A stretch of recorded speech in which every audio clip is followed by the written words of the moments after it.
Libra, hi! Welcome to Mr. Queen PH.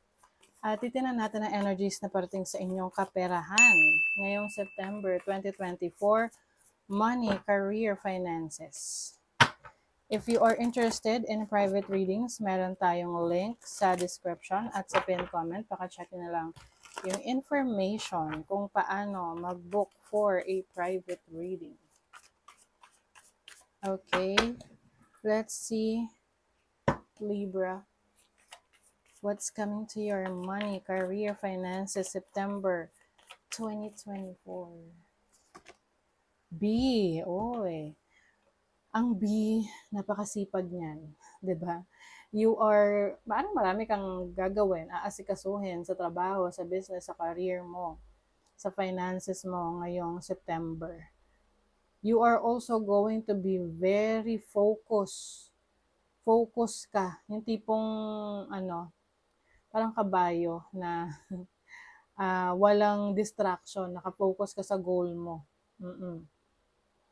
And then, yeah, kasi meron kang gustong ma-achieve ngayong September na maaring nung mga nakaraang buwan, talagang yan na yung goal mo. Pero for some reasons, hindi mo siya na-achieve.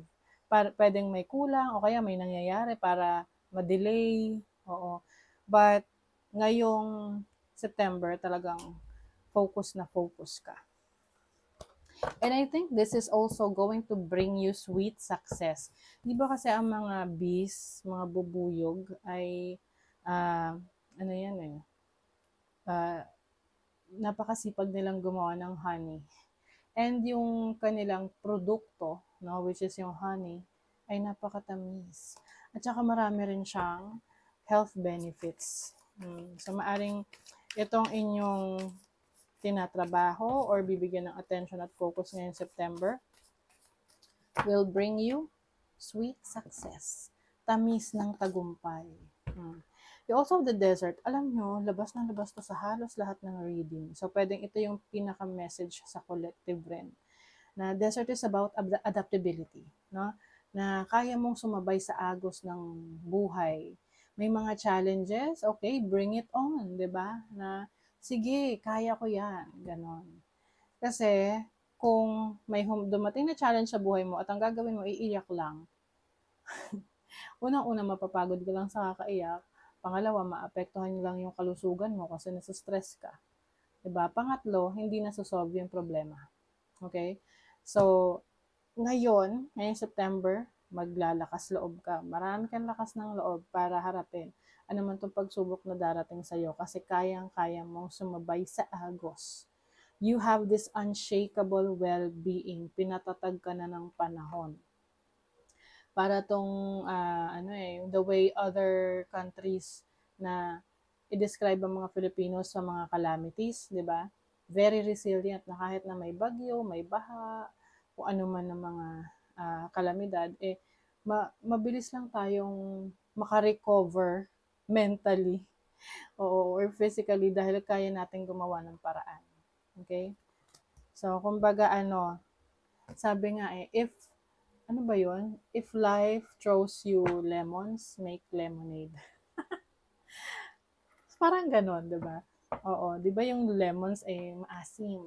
Oo, so pag binato ka ng mga lemons, gagawin mo sa lemons, lemonade, di ba? Oh, tapos yung lemonade may honey, di ba? Oh, may honey. Oh, this makes sense. Lalagyan mo pa siya ng honey. O, di masarap. Okay. Let's see what else. You also have Rose. Rose is undefended heart. Very open-hearted kayo. Emotional. So, yung iba siguro, this is your way of releasing. Pagre-release ng negative energies or pagre-release ng emotions, mga suppressed emotions na ang nakakatakot kasi sa mga suppressed emotions is yung pag sumabog siya. Kasi it can really hurt other people.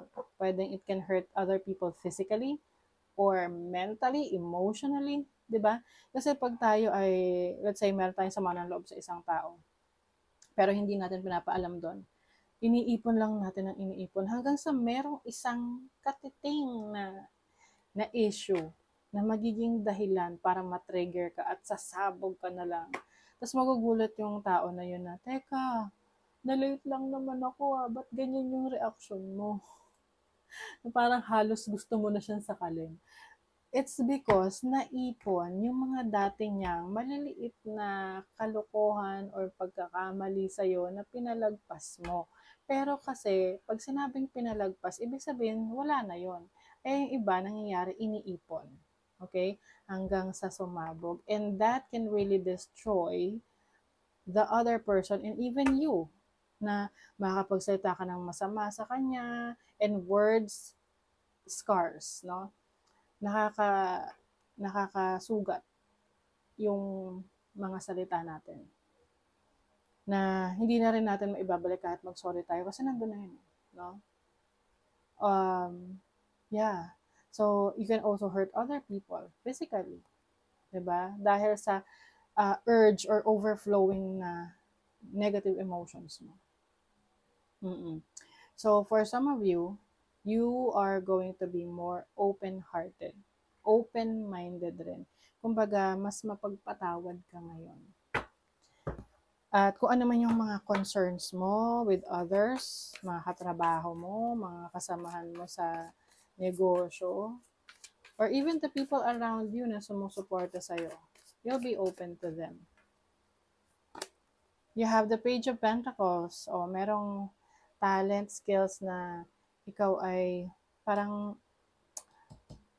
tawag doon, mag-i-invest ka in your talents, in your skills. Halimbawa, naging interesado ka sa pagluluto, na parang, uy, masaya pala tong pagluluto or pagbe-bake.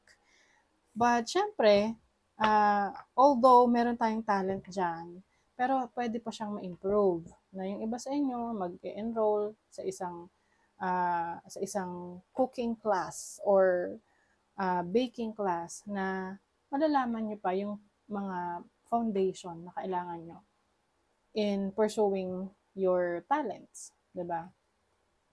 So, yung iba kasi stock knowledge o kaya natutunan mo lang somewhere, pero iba pa rin yung meron kang parang certificate that will parang i-validate rin yung knowledge mo. Okay? Kasi this is about learning. So, you're learning something, a skill na magdadala ng pera sa'yo. Six of Cups. May reconciliation. Pag-aayos, yung iba sa inyo, babalikan nyo yung dati nyong work, dati nyong trabaho, dati nyong business na isinantabi ninyo. Also have the Page of Wands. There's good news coming in sa inyo. Maaring merong mag-o-offer ng collaboration or contracts, mag-o-offer ng work, ng opportunities for you ngayong September. Meron ding teaching dito. So, maaring ikaw, no, yung knowledge mo, i-share mo sa iba through teaching. And this will also bring you money or income or opportunities. Nine of Pentacles. This is financial stability. So, ngayong September, you don't have to worry about yung resources mo kasi meron ka nung mga pangangailangan mo. At I think, no, kung ano man to na matutuklasan mo na iba pang opportunities for you to earn money, ito ay magbibigay sa iyo ng stability. Maaring, let's say for example, gusto mong mag-bake ng cake at gawin niyang negosyo.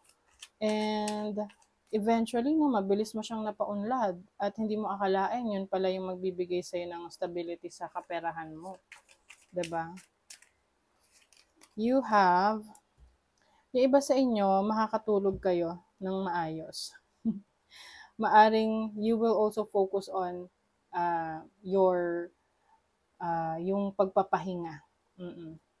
You also have person of fire, very confident, visionary, o entrepreneur. So, ikaw ay merong entrepreneurial skills. So, yung iba sa inyo, kung kayo gusto nyo magnegosyo, this is your sign para i-pursue yung negosyo ninyo. Oh my God, meron na naman B. Bee, ano ba?